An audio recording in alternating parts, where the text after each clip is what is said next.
Tuesday on our show, Stephen A. Smith said that he's hearing that if Kevin Durant doesn't stay in Oklahoma City, L.A. is his primary objective as a landing spot as opposed to South Beach or even his home of Washington.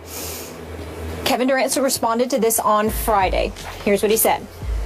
I don't talk to Stephen A. Smith at all. Nobody in my family, my friends, they don't talk to Stephen A. Smith, so he's lying. If you ask me a question, I'll talk about them. But like I said before, I have people who I talk to about everything, and I know for a fact they didn't talk to him, so he's making up stories.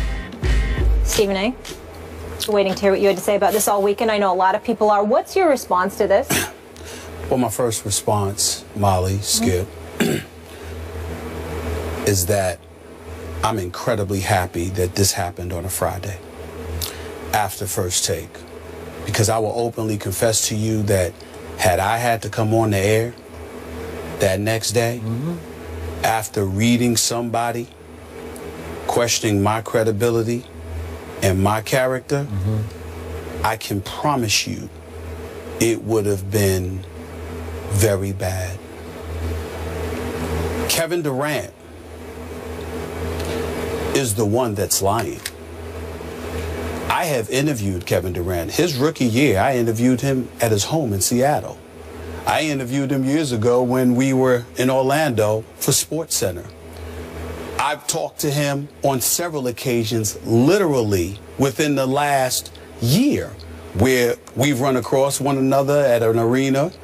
Or one time we saw each other at 40-40 because obviously he's being repped by Rock Nation right now, whatever the case may be. No reporting that went on in that regard. Right. Just pleasantries and things of this nature. That statement that he came out with, that was a surprise to me because I had no idea that he had any kind of problem with me whatsoever. Okay? I wasn't aware of it, so it was news to me. That's point number one. Point number two is, what it comes down to is that Kevin Durant is trying to put me in some kind of jacket or whatever the case may be. Let me be very, very clear, my brother, it does not fit. You are in no position to question my credibility whatsoever. A matter of fact, one would argue, what position are you in to question the credibility of anybody in the media, particularly when the last time we really heard you say anything of significance, it was when you were addressing the media or undressing the media in February and telling them, could y'all put up this quote for America to see, please? Here it is right there. You guys really don't know bleep. To be honest, man, I'm only here talking to y'all because I have to. So I really don't care. Y'all not my friends. Y'all going to write what you want to write. You're going to say what you want. You're going to love us one day and hate us the next. That's part of it. So I just had to learn how to deal with it. Come back to me, please. Kevin Durant said that in response to idiotic questions he felt the media was asking him about head coach Scott Brooks and his potential tenure, because Scott Brooks obviously took them to the playoffs, won over 65% of the games, was doing a fabulous job, at least in Kevin Durant's mind, so much so that the year before, Kevin Durant said, hey, I think this guy should be the coach of the year. So he deemed the questions ridiculous. That was in February. What happened in April, Skip? Scott Brooks was fired. Okay, and now Billy Donovan is coaching. So those same people that you were talking about, those same people you labeled essentially idiotic, although to your credit, you got wise and came back and apologized. Ultimately, you showed your true feelings. It's like somebody that's a bit inebriated, somebody that's really speaking their mind and their heart. Then they want to turn back and say, well, you know what, we really apologize. When you really, really didn't mean to. You just upset that the heat that came your way was something that you couldn't deal with. He also went on to say, nobody that I know really talks to him. Well, his own mother was on this show. His brother Tony is somebody that I've ran across on many occasions. And the last point that I would like to make is that if nobody speaks to me, then maybe you need to check with folks in your inner circle again and ask, why did I receive phone calls over this weekend with people telling me, let's chill this little beef that's going on. So evidently you're wrong about that too. Now let's get to the nitty-gritty. And let's talk about what's really going on. I sit here today incredibly offended by the personal attack that this man has put against me. Even in the midst of all of that, let me tell you, Skip Bayless, Kevin Durant is a good dude. His family is wonderful. He's wonderful. There's nothing negative that I have to say about this person as a human being. I am addressing what he said about me. I am not attacking Kevin Durant. As I said on my own Twitter account, in response to him, the game is better when he's playing. Sure. I consider him one of the top 2 players in the world. How many times have you sat here and heard me say, Skip Bayless, I consider him one of the best professional athletes as a person I have ever met in my life. He is that decent and that good of a young man, which is why it disappoints me that I have to sit here and address him the way that I have to address him. Because the reality is that, number one, you don't know who I talk to.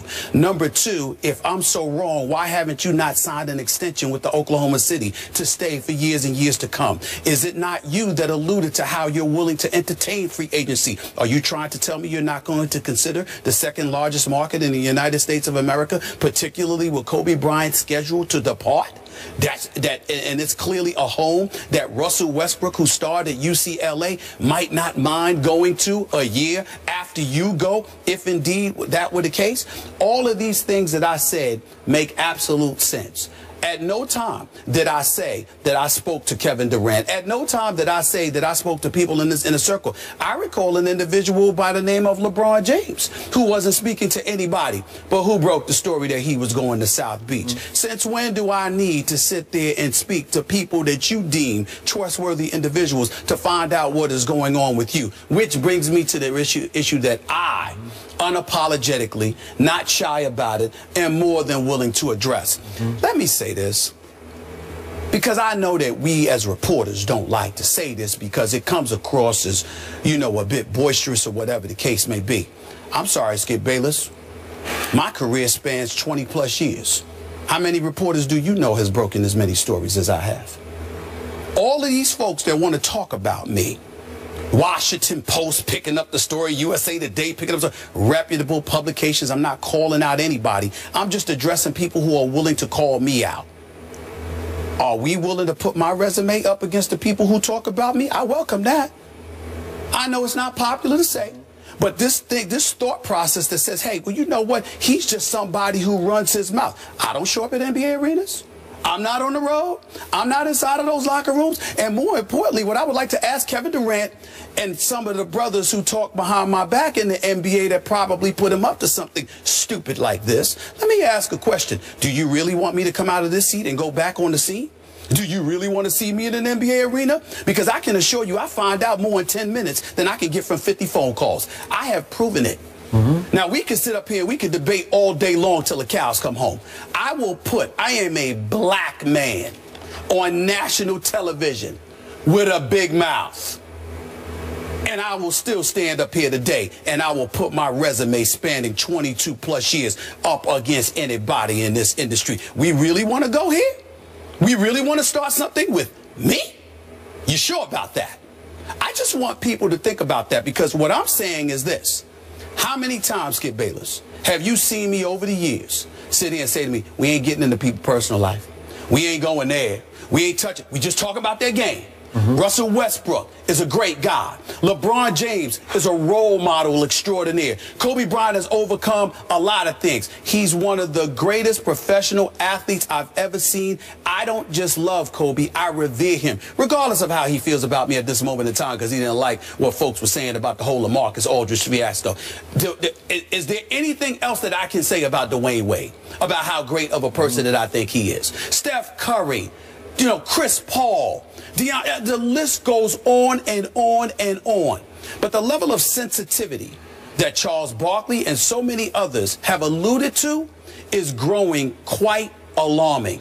Because somehow, some way, everything is personalized. And it's got to the point where it's utterly ridiculous. Kevin Durant is the last person on earth that should be going off on the media like that.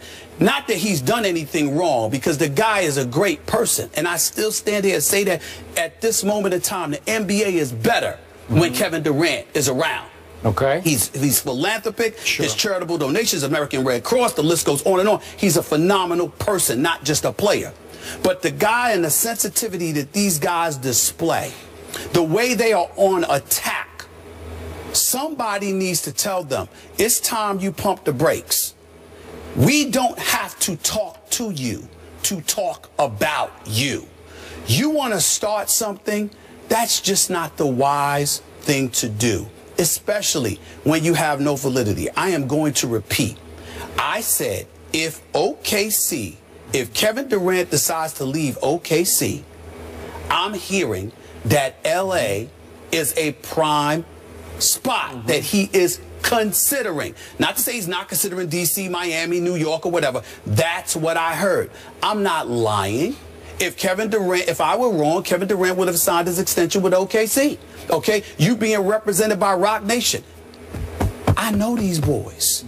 They're not small timers. They don't want Kevin Durant just because his name. They want him because this brother's going to do big things, and they're going to see to it that he's going to do big things. Are you trying to tell me these large markets are not a consideration? I said nothing offensive about him. I will not say anything offensive about him. I still stand here today telling you he's a good dude, but he's wrong. And the guys that put him up to it in their own way. I'm not talking about literally his comments, but in their own way, with their chirping behind my back all the time. They're wrong too. And the sensitivity that these guys are showing, they are making unnecessary enemies. I am not one of them. I won't be. I got too much love and respect for who these guys are and what they mean to my community. But I will say this lastly. You don't want to make an enemy out of me. And I'm looking right into the camera, and I'm going to say it again. You do not want to make an enemy out of me. I'm not having it. I've done nothing wrong, and I'm not going to tolerate it. Let me stop you there. That's all I got to say. And I appreciate everything you just said. Do you realize you do not need to defend yourself on this, this issue? Yes, I do. Your track record as a reporter doesn't just speak for itself, it screams for itself. Because nobody I know, and I know a lot of NBA reporters, is any more plugged in on every NBA level, top to bottom, than you are. I know there's some great reporters out there, but no one has been more consistently accurate on the news, little and big, that has been broken than you have been. I hang my hat every day on your reporting on this show. I value it, I cherish it, and it hurts me to watch you have to defend it because of what one immature, wrong-headed superstar continues to do. This has been a pattern, as you pointed out, a pattern of behavior by Kevin Durant. Now, let me frame it for you a little bit. This is the way I see it from the outside looking in. You love this guy as a player. You've sat in that seat morning after morning and defended him and lauded his play. Am I right? I mean, I've lauded both his play and him as a man. As a man. So I'm sure a part of you is stung by this, that he would do this to you after all the support you have voiced for him. Am I right? Yes. Okay, now let me look at it from his side. I know for a fact he has worked hard to eliminate the size of his circle around him, that he's tried to tighten the circle of people close to him. And now it's down to pretty much a manager and an agent, and that's it. So I think he was stung that somebody that's no longer in what he considers his really tight inner circle is speaking to you, and he's paranoid about that.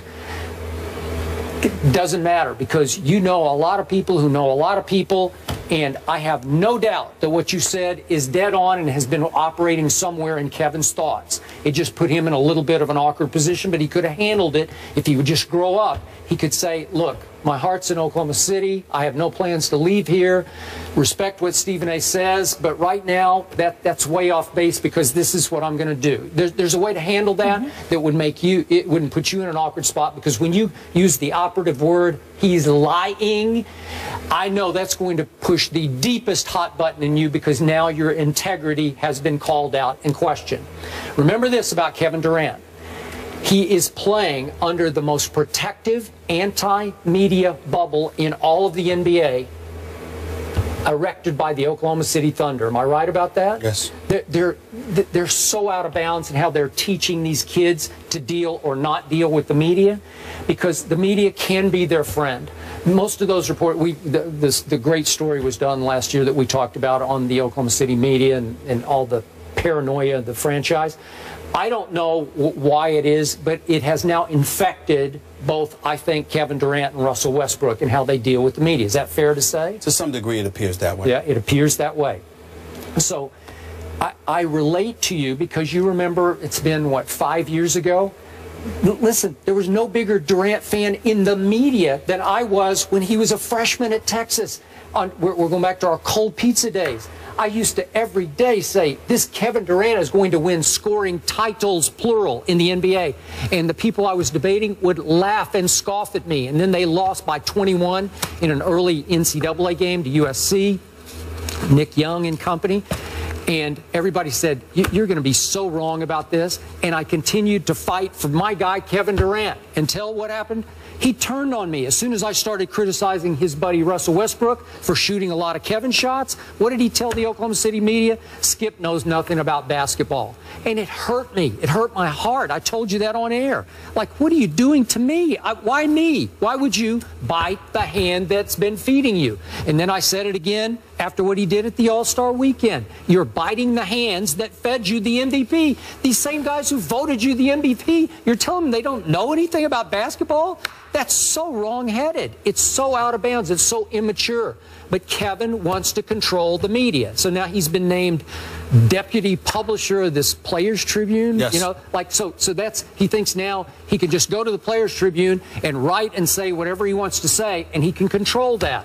Well, you can't, Kevin, because the pen, so to speak, in this case it's the media, is mightier than the sword. You know that Well, the expression. thing about it is this.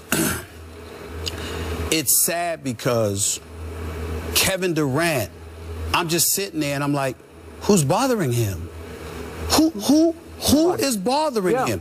Where is the animosity coming from? And from the, you know, and this part is not about Kevin Durant. This part is about the fourth estate. This part is about the media. You had better wake up. It's real nice to gravitate to the headlines or whatever the case may be. But I got this chair.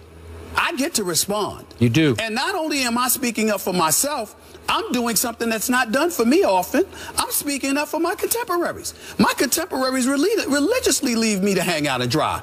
But I'm sitting here speaking up for them. I don't cover Oklahoma City. You know, they do. Why is he cussing y'all out because y'all asking about Scott Brooks? And then when you proved to be right and he was gone in April, where was Kevin Durant to be found to sit there and say, y'all had a point. Y'all were right. I was wrong. I shouldn't have done that because clearly y'all knew something that I didn't know. Absolutely nothing. And so what you have is a situation where you have folks in the media who don't have our voice. And they're sitting there and they're using these headlines and pouncing on it. And, you know, you think you uplifting the athletes, and the athletes are feeling emboldened because they get to come at us any old way. Well, that's most of us. Not here.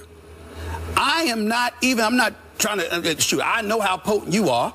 I'm not trying to dismiss Skip at all. But Skip ain't me. Put that camera back on me. Skip ain't me. And I ain't Skip. I'm not having that. I have been more fair. And I'm going to put that out there. You can say, well, you could put it Kwame Brown, Slava Medvedev, all of this stuff. I'm joking around with names of guys that I think can't play. But when it comes to the meat and potatoes, or what's going on in guys' lives, what's going on with people close to them that affect their life and affect their performance on a basketball court, what do I say? Zero. Nothing. They want to use the example of Allen Iverson. Allen Iverson is my man. Don't compare yourself to Allen Iverson. That's like my little brother. We're that tight. You understand? So there are things that I may have done. You might look at it as wrong, but I looked at myself as trying to help him. And now we're as thick as thieves and we're as tight as ever. I love Allen Iverson in ways that I will never love most of these guys. But I respect them because I know what they mean to my community. I know what they stand for. And I know that by and large, they're even better as people than we give them credit for. But the level of sensitivity and the level of immaturity is leading you down a wrong path. And this much I can promise you. And I want to say this to Kevin Durant again. This ain't no damn jump shooting contest. This ain't me playing on a basketball court. I couldn't shine your shoes. But this is a different arena. And the one thing I can promise you, you will never have the last word. There's a level of respect that I have continuously showed, and I will continue to show it, because I know what kind of young man that dude is. But he made a mistake here, and I feel the need to call him on it. I couldn't let it go. And from now on, this implication that I don't know stuff, y'all better think twice about that. Because when these NBA games come, you're going to see me at these arenas. And remember what I said to you. I can find out more in 10 minutes at a basketball arena than I can on the phone with 50 different people inside of 2 weeks. Think about that and ask yourself, do you really want to go there? I sincerely hope that I don't have to have this conversation with anybody again. Let's move on. Appreciate it. Let's leave it there. And to your haters, if you don't like somebody, Stephen A., but you watch everything they do, you're a fan. You both have a lot of fans. I've said this to Skip before. Much more First Take after the break. Keep it here.